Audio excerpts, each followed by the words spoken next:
우리는 지난주 이제 빌립보서를 시작하면서 먼저 빌립보서를 기록한 바울의 모습을 통하여서 하나님께서 우리에게 주시는 교훈들을 살펴보았습니다. 이제는 빌립보서에 기록된 바울의 권면, 그 내용 자체를 통하여서 하나님께서 우리에게 주시는 교훈들을 좀 살펴보려고 하는데요. 오늘 본문에 나타난 바울의 첫 번째 권면은 무엇이냐면 5절을 같이 한번 읽어볼까요? 제가 여기 이렇게 서 있으니까 오늘 일타 강사 같은 느낌이 좀 성탄절을 맞이해서 하나님께서 약간 그런 느낌을 주셨네요. 5절 같이 한번 읽어볼까요? 시작. 너희 안에 이 마음을 품으라 곧 그리스도 예수의 마음이니. 바울의 첫 번째 권면은 그리스도의 마음을 품으라는 거예요.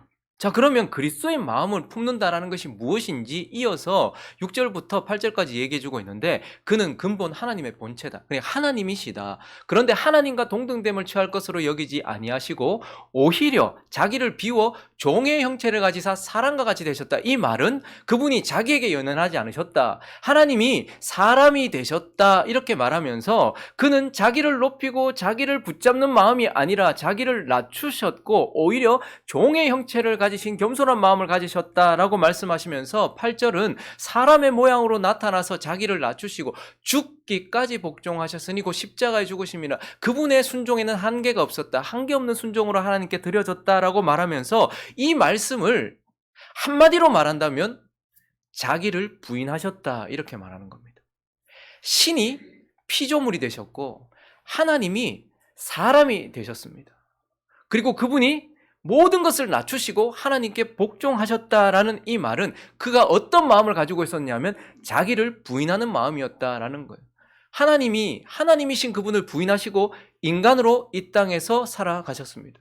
그리고요, 그분 안에는 우리가 예수를 말할 때 예수는 참 하나님이시요 참 사람이다 이렇게 말합니다. 그러니 그분 안에는 신성이 인성과 함께 있었단 말이죠. 자, 그런데 예수 그리스도께서 이 땅을 살아가실 때 그분은 어떻게 사셨습니까? 신성으로서 기적적인 삶을 사셨습니까? 아니면 저와 여러분을 위하여서 인간으로서 율법을 지켜내셨고 인간으로서 십자가를 지셨습니까? 그분은 인간으로서 모든 일을 하셨습니다. 그러니 그러기 위해서는 뭘 해야 됐을까요? 자기 안에 있는 신성을 부인해야 되는 거예요. 신으로서 그 일들을 한 것이 아니고 자기 안에 있는 인성으로서, 인간으로서 그 일을 하셨단 말입니다. 그러니까 예수 그리스도는 이 땅에 오셔서 하나님이시지만 자기를 부인하시고 그 하나님, 신성을 부인하시고 대신에 인성으로 사셨다라는 것을 우리에게 인성으로, 인간으로 사셨다, 자기를 부인하셨다라고 말해요. 그러므로 예수 그리스도의 이 마음을 따라서 우리도 어떻게 살아야 된다는 거예요? 자기를 부인해야 된다는 거예요. 예수 그리스도 안에는 신성과 인성이 함께 있었어요. 근데 저와 여러분 안에는 뭐가 있습니까? 옛사람과 구원받은 새사람이 함께 있습니다. 느끼십니까? 죄를 좋아하고 안주하고 싶고 마음대로 하고 싶은 나의 옛사람이 그대로 있어요. 그런데 그렇게 살면 또 마음에 뭔가가 오는 새사람이 있다는 걸 느껴요. 그래서 우리는 살아갈 때마다 우리 안에 죄된 본성이 있다는 것을 끊임없이 느낍니다. 그런데 또한 우리 안에는 또 뭐가 있습니까? 거룩한 본성, 새로운 본성이 또 있어요. 그러니까 예수 그리스도는 신성으로 십자가를 지신 게 아니다. 신성으로 율법을 지켜내신 것이 아니고 인간으로서 자기를 부인하고 인간으로서 그렇게 하셨던 것처럼 우리 또한 예수 그리스도가 자기를 부인하셨던 것처럼 어떻게 해요? 죄된 본성을 부인하고서 새로운 본성을 따라서 옛사람을 부인하고서 새사람으로서 자기를 부인하는 삶을 살아야 된다라고 우리에게 권면을 하고 있습니다. 그리고 오늘 본문에 나오는 두 번째 권면은 무엇인가 하면 12절을 보니까 한번 읽어주시겠습니까? 시작.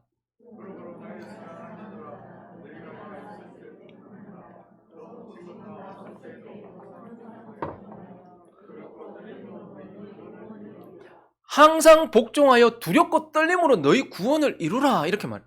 여러분, 구원을 이루라. 이상하지 않습니까? 여러분, 구원을 받으셨습니까? 지금 여기 앉아있는 저와 여러분은 구원을 받았습니까? 그러면 저 편지를 받았던 빌립보 성도들은 구원을 받았습니까? 그런데 왜 바울은 구원을 또 이루라고 말하는 것입니까?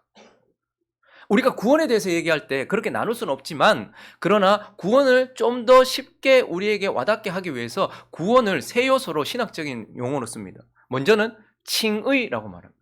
구원받은 사람은 칭의를 받았다는 거예요. 의롭다 칭함을 받았다는 말입니다. 칭의. 자, 그런데 또 구원에 있어서 또 다른 요소가 하나 있습니다. 그것이 무엇일까요? 성화. 뭐라고요? 성화. 여러분 다 들어보셨을 거예요. 칭의. 그래서 이스라엘 백성들이 이집트에서 건짐을 받고 홍해를 건너 세례를 받았을 때 그들을 향하여 하나님께서는 새 사람이라, 너희는 이제 하나님의 백성이다, 너희는 거룩한 자다라고, 의롭다라고 칭해 주셨단 말입니다. 자, 그런데 그들을 가나안 땅에 들어가게 하시면서 거기서 계속해서 싸우게 하세요. 뭐와? 거기 남아있는 옛사람과 계속해서 싸우게 하시면서 그 땅을 정결하고 거룩하게 하게 하는 것. 우리도 마찬가지예요. 칭의 받았지만 이제 우리는 뭘 해야 되는 거예요? 거룩을 위하여 싸우는 거예요. 그래서 성화. 그리고 저와 여러분의 성화의 싸움의 끝에 각자의 삶은 다 어디까지 갈지는 모르겠지만 그 끝에 뭐가 이루어질까요? 네, 영화. 그래서 구원을 이야기할 때는 칭의, 성화, 영화를 얘기합니다. 자, 그런데 칭의는 우리가 뭔가를 하는 게 아니에요. 하나님께서 우리에게 찾아오셨어요. 그리고 우리에게 믿음을 주셨어요. 그래서 우리는 예수 그리스도의 십자가와 그분의 부활을 믿는 믿음으로 뭐가 되는 거예요? 의롭다 칭함을 받게 되는 거예요. 자, 영화는요. 우리가 죽고 난 이후에 예수 그리스도와 같아질 거예요. 그 사이에서 우리에게 지금 바울이 요구하는 것은 너를 완전히 영화롭게 하기까지, 너의 구원이 완성되기까지, 너를 의롭게 하신 하나님 앞에서 구원을 이루라는 말은 지금 뭐 하면서 살아가라는 거예요. 그러니까 성화를 이루면서 살아가라는 거예요. 많은 사람들이 예수를 믿고 구원받아서 의롭게 된 거기, 신분의 구원, 거기에서 멈추면서 나 이제 구원받았어, 나 하나님 백성이야, 여기서 멈춥니다. 그런데 바울은 우리에게 너 신분의 변화가 일어났느냐? 그러면 상태의 구원으로 나가라. 너가 신분이 구원 받은 사람이라면, 의롭다 함을 받은 사람이라면 그에 합당한 상태가 되어야 되지 않느냐? 그래서 우리에게 바울이 말하는 것은, 그러므로 너는 뭐 하라는 거예요? 거룩을 위해서 싸우라. 성화를 이루는 삶을 살아라. 칭의 받았다면, 신분이 변화되었다면 그 상태가 변화되도록 끊임없이 거룩을 위해 싸우라. 구원을 이루라. 영화를 주시기까지, 하나님께서 나의 구원을 완성하기까지 성령으로 충만하여 싸우라. 이렇게 말하는 거예요. 그러니 바울의 권면을 한마디로 정의를 하면 뭐죠? 날마다 자기를 부인하고 거룩을 추구하는 삶을 살아라. 이렇게 우리에게 권면을 하고 있는 것입니다. 그리고 이제 우리가 이어지는 본문에서는요, 그런 삶을 산 인물들을 이제 마주하게 됩니다. 그렇게 자기를 부인하고, 그리스도의 마음을 품고서 자기를 부인하고 거룩을 위해 싸우던 그러한 사람들, 그러한 인물들을 만나게 되고, 그 인물들을 통하여서 그러면 이런 삶을 살 때 어떤 모습이 나타나는지 구체적인 모습들을 확인하게 되어진다라는 거예요. 자, 그러면 이제 우리는 이 오늘 본문을 통하여서 우리가 만나게 될 인물들을 통하여서, 실제로 그렇게 살았던 인물들을 통하여서 우리가 거룩을 향해 거룩을 추구하며 자기를 부인할 때에 어떤 모습으로 구체적으로 되어질지 한 3가지 정도로 나누어서 살펴보려고 하는데요. 그 첫 번째는 바로 아버지의 아들이셨던 예수님을 닮은 모습. 우리가 자기를 부인하는 삶을 끊임없이 살아가고 거룩을 추구하는 삶을 산다면 우리에게는 아버지의 아들이셨던 예수를 닮은 모습, 우리가 예수를 닮은 모습이 되어질 것이다 라고 말씀하고 있어요. 자, 이런 삶의 특징을 보여주는 첫 번째 인물은 바로 19절에 나오는데요. 그 이름은 누굴까요? 디모데입니다. 그리고 디모데는요, 하나님 아버지의 아들로 이 땅에 오셔서 아들로 사셨던 예수 그리스도의 모습을 보여주는 인물인데, 그래서 디모데를 보면요, 디모데의 특징이 나타나는데 22절을 보시면 디모데의 연단을 너희가 안 하니 뭐요? 둘째 줄 읽어주십시오. 시작. 자식이 아버지에게 함과. 그러니까 디모데를 어떻게 소개하고 있어요?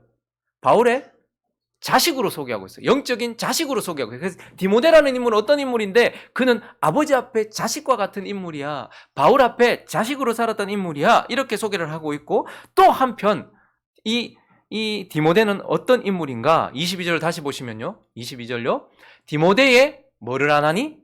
연단을 하네. 아버지의 자식 같은 그 아들과 같았던 디모데가 뭘 받았다? 연단을 받았다, 홍계를 받았다, 징계를 받았다, 그렇게 아버지 앞에서 자라가는 자녀처럼 그렇게 연단을 받았다라고 이렇게 말하고 있어요. 그래서요, 디모데를 소개할 때 디모데후서 1장 한번 가볼까요? 5절을 보시면 디모데에 대해서 이렇게 말합니다. 이는 네 속에서 거짓이 없는 믿음이 있음을 생각하라. 이 믿음은 먼저 네 외조모 로이스, 그리고 내 어머니 유니게 속에 있더니 내 속에도 있는 줄을. 그러니까 디모데를 이야기할 때 먼저 자녀로서 그 위에 있었던 부모 세대들을 통하여서 믿음을 전수받고 은혜를 전수받았다라고 이렇게 말하고 있어요. 그리고 나서요, 그가 바울을 통해서 구원을 받거든요. 복음을 믿었단 말입니다. 근데 여러분, 바울이 바로 디모데를 데리고 가서 함께 사역에 참여시킵니까? 아니에요. 디모데가 예수를 믿고 난 이후에도 최소한 4년에서 길게 잡으면 6년까지 그는 그곳에서 계속해서 복음으로 연단되어지는 시간을 가집니다. 그리고 난 이후에 바울이 그를 데리고서 함께 사역을 하면서 바울과 함께 마치 아버지의 자식처럼 바울과 함께 있으면서 끊임없이 연단받은 것이 바로 디모데의 모습이었고, 마치 아버지 아래에 있는 자라고 있는 아들처럼 디모데는 그렇게 연단을 받았다라고 말하면서, 무엇보다도 이제 이 디모데는요 어떤 모습이었는가? 20절을 보시면요, 이는 뜻을 같이 하여 너희 사정을 진실히 생각할 자가 이 밖에 내게 없습니다. 지금 바울이요, 난 너희한테 너무 가고 싶고 나 옥에 갇혀 있는데 너희가 너무 사랑스럽고 너무 보고 싶은데, 너희에 대해서 알고 싶은데 나와 같이 너희를 생각하는 사람이 누구밖에 없다는 거예요. 디모데밖에 없다. 그러니까 디모데는 아버지의 아들로서 그러한 아들의 모습으로 연단받아서 아버지의 마음과 같은 마음으로 아버지의 사람들을 사랑하고 있는 모습으로 디모데가 드러나고 있다라는 것을 보게 되는 것입니다. 우리 주 예수 그리스도가 어떤 분이셨습니까? 예수님은 제2위격이신 하나님이시지만, 그러나 그분은 우리에게 아버지의 아들로 우리에게 나타나요. 디모데가 바울의 영적인 아들인 것처럼 예수 그리스도는 하나님 아버지의 아들로 우리에게 소개되어집니다. 그리고 예수 그리스도는 아들로서 어떻게 하셨어요? 히브리서 5장을 가볼까요? 읽어보겠습니다. 9절까지 시작.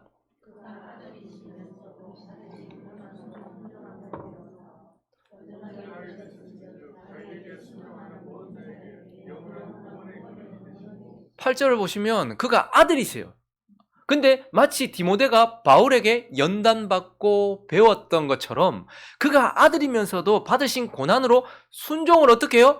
배웠다. 예수 그리스도도 배웠다라고 말하면서 그래서 온전하게 되셨다라고 말하고 있는 것이죠.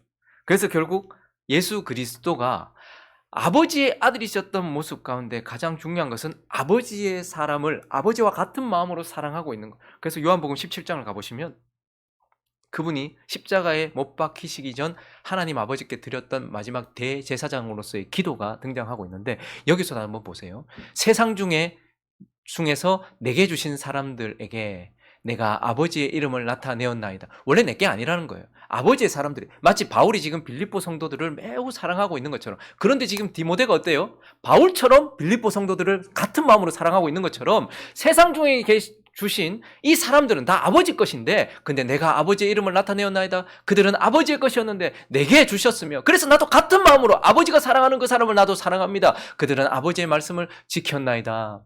지금 그들은 아버지께서 내게 주신 것이 다 아버지께로부터 온 것인 줄을 알았나이다. 나는 아버지께서 내게 주신 말씀을 그들에게 주었사오며 그들은 이것을 받고 내가 아버지께로부터 나온 줄을 참으로 아오며 아버지께서 나를 보내신 줄도 믿었사옵나이다. 내가 그들을 위하여 비옵나니, 내가 비옵는 것은 세상을 위함이 아니야. 세상에도 많은 사람들이 있지만 아버지께서 사랑하신 그 사람, 세상에 많은 사람들이 있지만 바울이 사랑했던 빌립보 성도들처럼 하나님 아버지께서 사랑하신 그 사람, 내게 주신 자들을 위하여 내가 기도한다. 그들은 아버지의 것이로소이다. 내 것은 다 아버지의 것이요 아버지의 것은 내 것이온데 내가 그들로 말미암아 영광을 받았나이다. 나는 세상에 더 있지 아니하오나 그들은 세상에 있사옵고 나는 아버지께로 가옵나니 거룩하신 아버지요 내게 주신 아버지의 이름으로 그들을 보존하사 우리와 같이 그들도 하나가 되게 하옵소서. 내가 그들과 함께 있을 때 내게 주신 아버지의 이름으로 그들을 보존하고 지켰나이다. 그 중에 하나도 멸망하지 않고 다만 멸망의 자식뿐이 오니 이는 성경을 응하게 함이니이다. 이 땅에 하나님께서 선택하신 사람, 아버지께서 사랑하세요. 그런데 지금 예수께서 뭐라고 말씀하십니까? 마치 디모데가 바울이 사랑했던 빌립보 성도들에게 바울과 같은 마음으로 사랑하는 것처럼 아버지의 사람들 이제 나도 사랑합니다. 아버지의 사람들 나도 같은 마음으로 사랑합니다. 그래서 아버지의 사람들을 위하여 내가 내 자신을 드립니다. 라고 말하면서 아버지 앞에 아들이었던 예수 그리스도의 모습, 그것을 우리는 보고 디모데는 그러한 모습을 우리에게 보여주고 있는 거예요.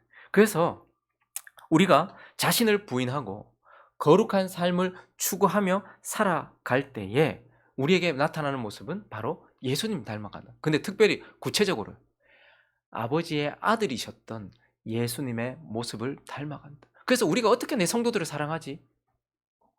내가 나를 부인하고 내가 거룩을 추구할 때에 아버지께서 여기 있는 사람들 사랑하시거든요. 근데 나는 마음이 안 가. 근데 디모데도 바울이 사랑하는 빌립보 성도들을 같은 마음으로 사랑했던 것처럼 우리도 그러한 삶을 살 때에 아버지께서 그러한 마음을 가지고 계신 분들에게 우리도 사랑할 수 있다라고 가르쳐주고 있는 것입니다.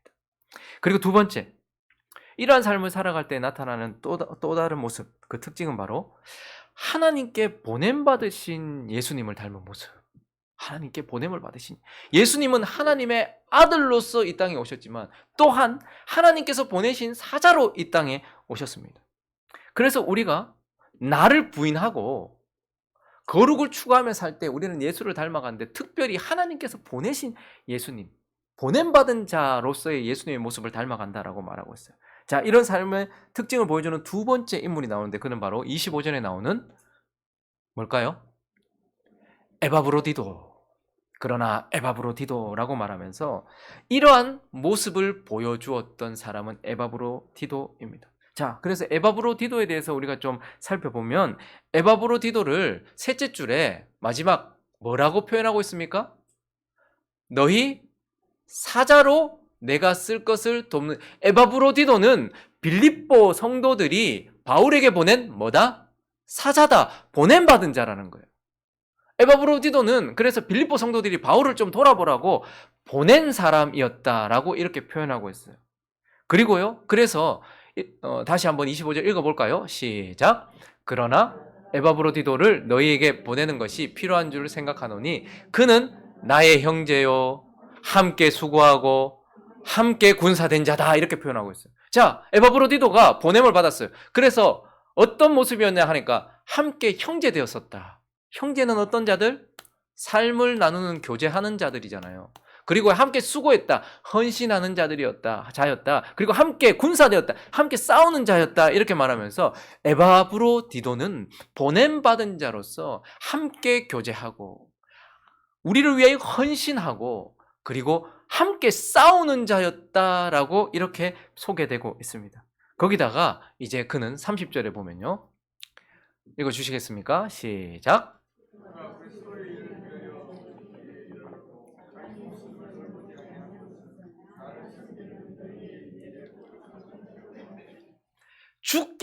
실제로 병이 들었었던 것 같아요. 어떤 병이 들었는지 모르겠지만 진짜 죽을 뻔했는데 하나님께서 은혜를 주셔서 살렸던, 기적적으로 살아났던 것 같아요. 그런데 그가 죽기에 이르러도 자기 목숨을 돌보지 않고 열심을 내고 충성을 했던 이유는 무엇이냐면 나를 섬기는 너희의 부족함을 채우는. 그러니까 에바브로디도는 빌립보 교회가 나를 보냈기 때문에 나를 보낸 빌립보 교회를 위하여서 최선을 다해서 자기를 내어놓는 사람이었단 말이에요. 그 일을 위하여. 그래서 너희가 나를 섬기라고 보낸 사람 아니냐. 그래서 그는 보냄 받은 자답게 보낸 자를 위하여, 너희들을 위하여서 최선을 다했던 사람이다. 보냄 받은 자로서 충성했던 사람이다. 생명을 걸었던 사람이다. 이렇게 소개하고 있는 것이죠.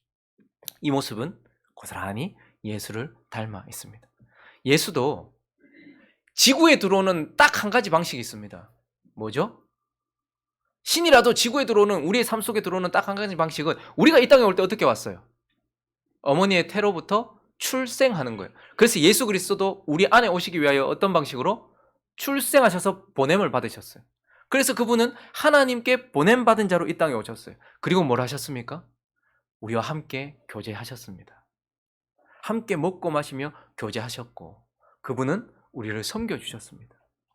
하나님의 백성들을 섬겨주시고 발을 씻겨주시면서 헌신하셨습니다.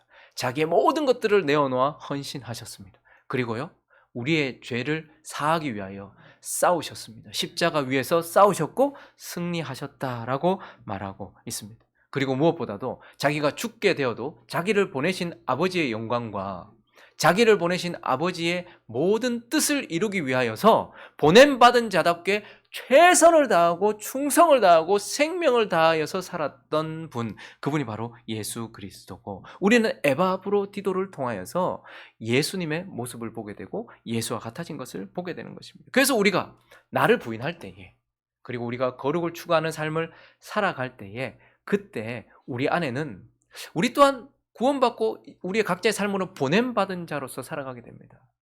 그리고 그 가운데서요, 교제하고 섬기고 거기서 영적인 싸움을 싸우면서 나를 보내신 그분에 합당하게 살도록 충성하는 삶을 살아가게 된다라고 우리에게 말씀하고 있는 것입니다.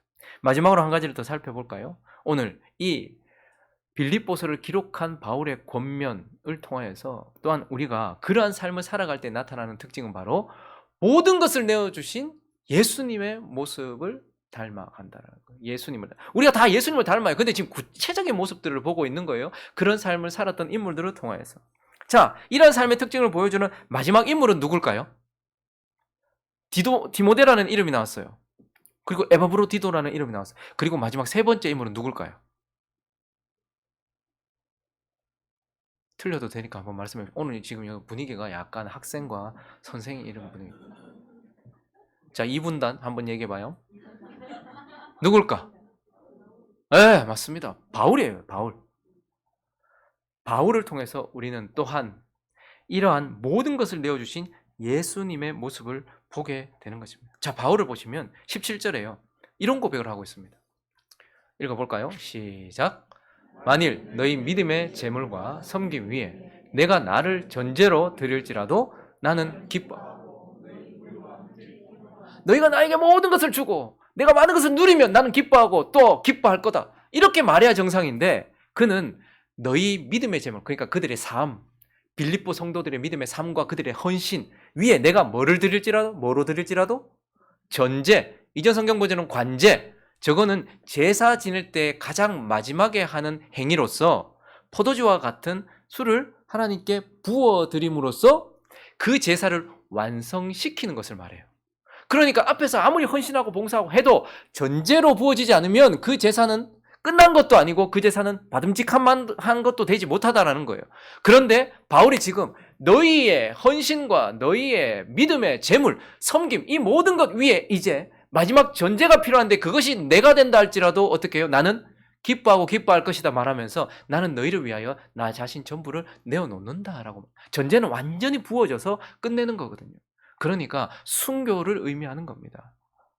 살아있는 순교도 있죠. 내 삶 전부를 누군가를 위해서 내어놓는 것. 그리고 그 사람을 살리기 위하여 마지막 나의 모든 것 딱 끊어내는 것. 그것까지도. 그래서 바울은 사실은 자기 자신을 내어놓는 자로 이렇게 표현되고 있어요. 그런데요, 계속해서 보시면 15절을 보시면요. 내가 디모데를 속히 너에게 보내기를 주 안에서 바란다라고 말하면서 실제로 디모데를 보냅니다. 여러분 지금 보세요. 지금 바울이 어디에 있어요? 옥에 있습니다. 그리고 바울에게 진짜 디모데가 필요해요. 바울이 나이도 지금 많습니다. 그리고 옆에 누군가가 있기를 바라겠죠. 그리고 디모데는 바울의 영적인 아들이에요. 끊어진 적이 없었던 자예요. 그런데도 불구하고 지금 빌립보 성도들의 유익을 위하여 그리고 빌립보 성도들의 상태를 알기 위하여서 어떻게 한다는 거예요?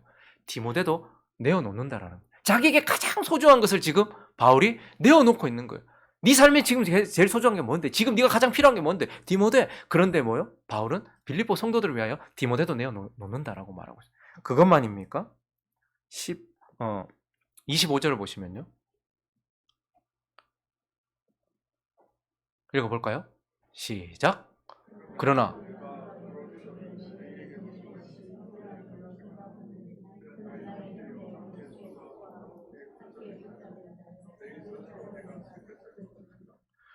빌립보 성도들이 바울이 감옥에 갇혔다는 거예요. 그래서 바울이 지금 많이 힘들 것 같다. 그래서 가장 신실하니까 에바브로디도를 보냈단 말이에요. 그 편에 뭐 헌금도 보내고 같이 뭐 필요한 것도 보내고 아마 옷이나 이런 몇 가지들을 같이 보냈을 거예요. 그래서 에바브로디도에게 너 바울이 나올 때까지 바울 옆에서 좀 도와줘 라고 말했는데 그런데 또 바울은 또 이제는 누구까지 내어놓는 거예요? 자기를 도우라고 보낸 에바브로디도까지 다시 너에게 보내야 되겠다. 왜냐하면 너희가 에바브로디도가 병들었다는 얘기도 들었고 그래서 얼마나 걱정이 되겠노. 그리고 너희 교회를 오랫동안 비워놨으니 나는 이제 괜찮다라고 말하면서 가장 소중한 디모데와 에바브로디도까지도 빌립보 성도들을 위해 내어놓고 있는 바울의 모습을 보게 되는 거예요. 예수님이 어떤 분이셨습니까? 바로 이 땅에 오셔서 자기 자신을 우리를 위하여 내어놓으신. 그래서 십자가 위에 그분이 쏟아놓으신 모든 우리를 위하여 율법을 지켜내야 되는 우리를 위하여 자신의 삶을 통하여 우리가 지켜야 될 율법을 모두 완성하셨어요. 근데 마지막 제사는 뭐여야 되죠?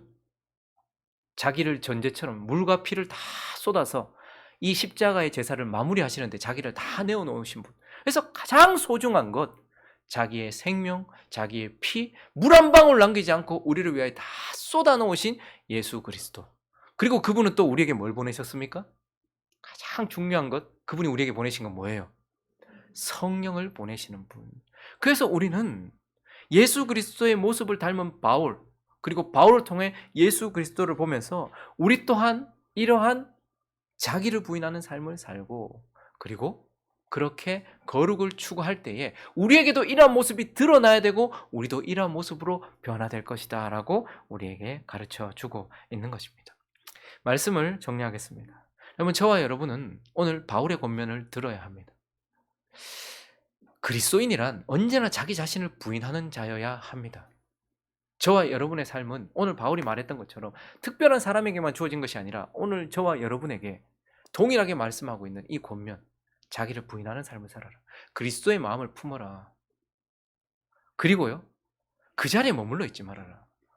의롭다 칭함을 받았다고 끝이 아니고, 이제 교회에 명부 올렸다고 끝이 아니고, 구원받았다라고 박수받고 끝이 아니고, 이제 그렇기 때문에 거룩한 삶을 향해 살아가라 라고 말씀하시는 그 권면을 듣고서 우리는 이러한 명령을 받아들여야 됩니다. 12절을 다시 한번 읽어볼까요? 시작.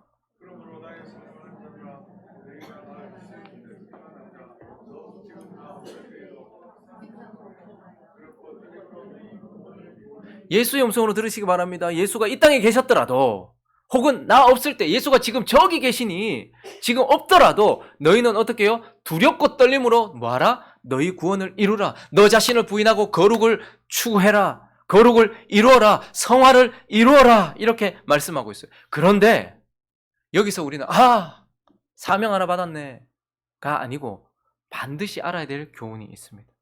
이어지는 13절입니다. 시작. 너희 안에서 행하시는 이는 하나님이시니 자기의 기쁘신 뜻을 위하여 너희. 그 다음 절도 있습니까? 너희 안에서 행하시는 이는 뭐라고요? 하나님이시니. 우리 보고 구원을 이루래요. 근데 하나님이 너 이거 꼭 해 라고 우리에게만 던져놓은 사명이 아니고 우리 안에서 그분이 이 일을 하도록 우리 안에서 행하고 계신다. 자기의 기쁘신 뜻을 위하여 우리 속에 소원을 두고 그분도 행하고 계시다라고 말하면서 성화란 결국 하나님의 100%의 일과 저와 여러분의 100%의 순종을 통해서 이루어진다. 이렇게 말씀하고 있는 것. 그러니 하나님은 하나님의 일을 하실 것입니다. 우리 속에서 거룩을 추구하도록 하시며 자기를 부인하도록 하실 것입니다. 힘을 주실 것입니다. 그러니 우리는 어떻게 해야 될까요? 자기를 부인하고 거룩을 추구하면서 어제보다 더 오늘을 예수 닮은 모습으로, 어제보다 더 나를 부인하고 옛사람을 부인하고 죄된 본성을 부인하고 더욱더 거룩한 예수 그리스도의 모습으로. 그래서 디모데가 예수를 보여주는 것처럼, 에바브로디도가 예수를 보여주는 것처럼, 바울이 예수를 보여주는 것처럼 우리의 삶이 예수를 드러내는 삶 되시기를 예수 그리스도의 이름으로 축원합니다.